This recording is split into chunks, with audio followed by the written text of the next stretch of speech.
El Día de la Boda, Nadia en el pequeño pueblo de Silver Creek Sonrio. Las campanas de la iglesia sonaban como si anunciaran una tragedia en lugar de una celebración. Una joven de apenas 19 años caminaba hacia el altar con lágrimas escondidas bajo el velo, convencida de que su vida había terminado antes de comenzar. Todos creen que el rico vaquero había comprado una esposa con su inmensa fortuna. Nadia imaginaba que, apenas unas horas después, un solo regalo de bodas llegaría al pueblo entero, en un silencio absoluto, y cambiaría para siempre el destino de aquella muchacha. Antes de continuar esta historia, si crees en la bondad, el valor, el perdón, la familia y las segundas oportunidades, por favor deja tu like, comenta, comparte esta historia y suscribite al canal para que podamos seguir contando relatos inolvidables del Viejo Oeste. Escribe también la palabra frontier en los comentarios y cuéntanos desde qué país o ciudad nos estás viendo. Era el año 1884, en las vastas llanuras de Montana. El invierno acababa de retirarse lentamente, dejando la tierra húmeda y el aire cargado con el aroma de la hierba recién nacida. Los caballos galopaban entre interminables praderas doradas, mientras las montañas nevadas vigilaban el horizonte como antiguos gigantes. Ali vivía Sarah Collins, una joven humilde que había pasado toda su infancia ayudando a su padre en una pequeña granja. Su madre había muerto cuando ella apenas tenía 9 años, y desde entonces la pobreza se convirtió en una sombra permanente sobre aquella familia. Después de varios años de malas cosechas, tormentas de granizo y una terrible sequía, el padre de Sarah quedó endeudado con el banco local y con varios comerciantes del pueblo. Cada semana llegaban nuevos avisos anunciando el embargo de la propiedad. La vieja casa de madera donde habían compartido tantos recuerdos estaba a punto de desaparecer para siempre. En el mismo valle existía otro nombre conocido por todos. Nathan Carter era uno de los rancheros más ricos del territorio. Dueño de miles de acres, enormes rebanos de ganado y decenas de caballos, muchos lo llamaban el millonario vaquero. Sin embargo, detrás de aquella fortuna existía un hombre reservado, trabajador y respetado por sus empleados. Nunca frecuentaba los salones más elegantes y presumía de su riqueza. Prefería recorrer sus tierras a caballo desde el amanecer hasta la puesta del sol. Cuando Nathan descubrió la situación desesperada de la familia Collins, hizo una propuesta que sorprendió a todo el pueblo. Ofreció casarse con Sarah y asumir todas las deudas familiares. Nadia conoce las verdaderas razones. Algunos aseguraban que buscaba una esposa obediente.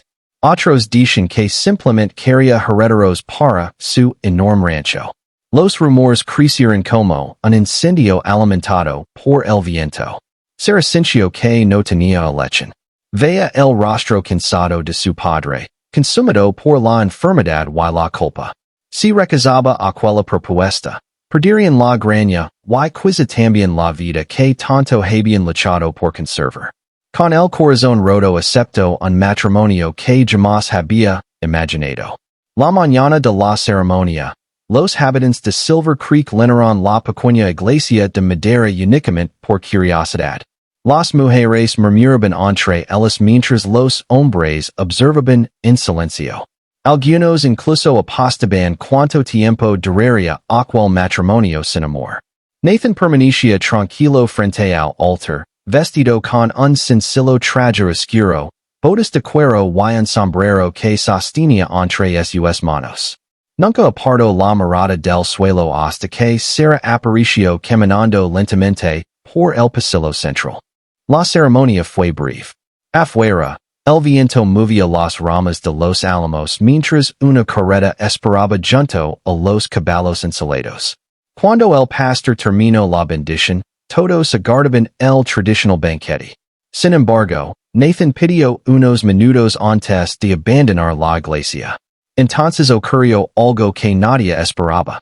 Un anciano abogado intro lavando una caja de madera cuidadosamente cerrada.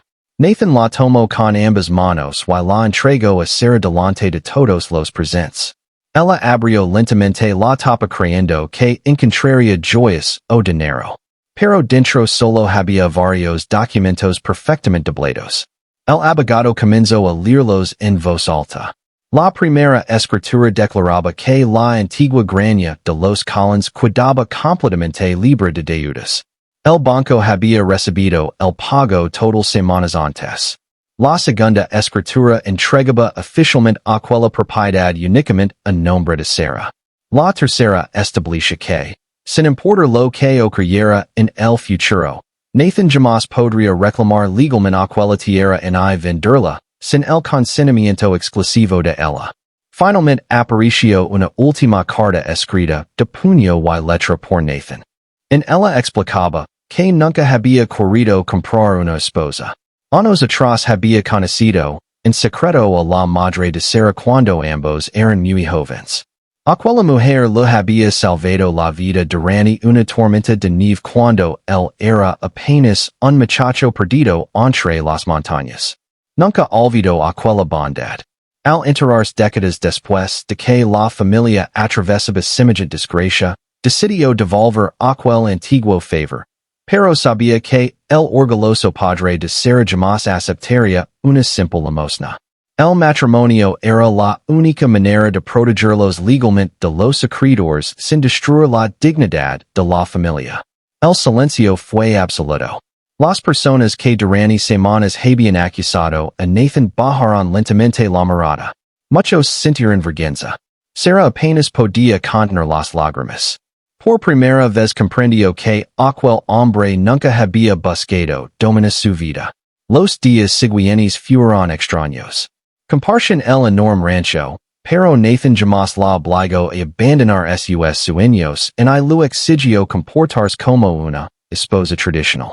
Incluso preparó una pequeña casa cerca del jardín para que pudiera vivir allí mientras decidía libremente que quería hacer con su futuro. Con el paso de los meses, Sara comenzó a descubrir el verdadero Nathan. Cada amanecer cabalgaban entre inmensos prados cubiertos de flores silvestres. Reparaban cercas destruidas por las tormentas. Ayudaban a familias vecinas que habían perdido su ganado y recibían con hospitalidad a viajeros que cruzaban aquellas tierras en diligencia. Cuando una terrible inundación golpeó el valle durante la primavera siguiente, Nathan encabezó personalmente el rescate de decenas de familias atrapadas por el río crecido. Sara permaneció a su lado atendiendo heridos, repartiendo comida y ofreciendo refugio dentro del granero principal. Aquella tragedia transformó profundamente la relación entre ambos. Ya no existe la distancia incómoda del principio. Comenzaron a compartir largas conversaciones frente al fuego mientras el viento golpeaba las ventanas de la casa principal y los caballos descansaban en los establos. Una noche, unos forajidos descubrieron que Nathan guardaba grandes sumas de dinero destinadas al pago de sus trabajadores.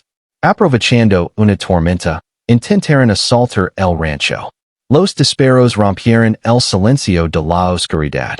Los vaqueros defendieron la propiedad, mientras el sheriff llegaba desde Silver Creek acompañado por varios ayudantes. Nathan logró proteger a todos, pero recibió una herida en el hombro. Durante semanas, Sara permaneció cuidándolo día y noche.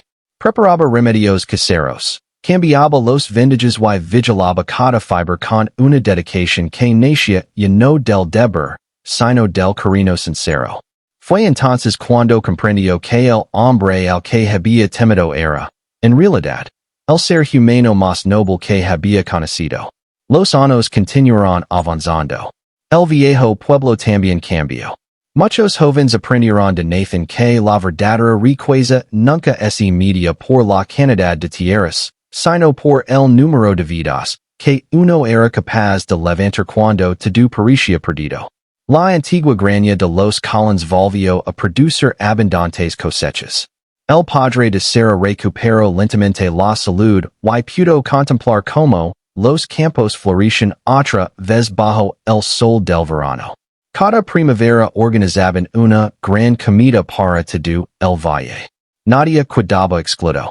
Viudas, huérfanos, viajeros, rancheros pobres y familias recién legadas encontraban siempre un plato caliente y una bienvenida sincera. Con el tiempo, las personas dejaron de recordar aquella boda como el matrimonio forzado entre una muchacha y un millonario. Comenzaron a llamarla el día en que un hombre demostró que el amor verdadero no es y compra, sino que es y construye con respeto, paciencia, sacrificio y bondad. Antes de llegar al final, queremos leerut. Escribe en los comentarios cuál fue la mayor enseñanza que te dejó esta historia o simplemente escribe. Never give up, si crees que la bondad siempre encuentra el camino de regreso. Muchos años después, cuando el cabello de ambos comenzó a cubrirse de canas, Sarah caminó junto a Nathan hasta la vieja iglesia donde todo había comenzado. Las campanas seguían sonando igual que aquel lejano día, pero ahora sus corazones estaban llenos de paz.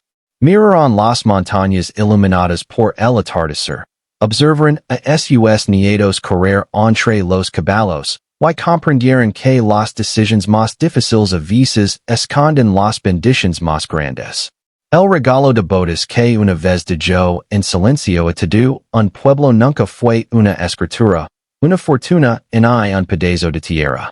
El verdadero regalo fue devolver la esperanza a una familia sin pedir nada a cambio, demostrar que el respeto puede vencer al miedo y enseñar que incluso en el duro viejo oeste todavía existen hombres y mujeres capaces de cambiar el destino de otros con un simple acto de bondad. Si esta historia tocó tu corazón, por favor deja tu like, comenta, comparte esta historia y suscribite al canal para apoyar más relatos emocionantes del Viejo Oeste. Tu apoyo nos permite seguir contando historias llenas de esperanza, Valencia y segundas oportunidades que nunca dejan de inspirar.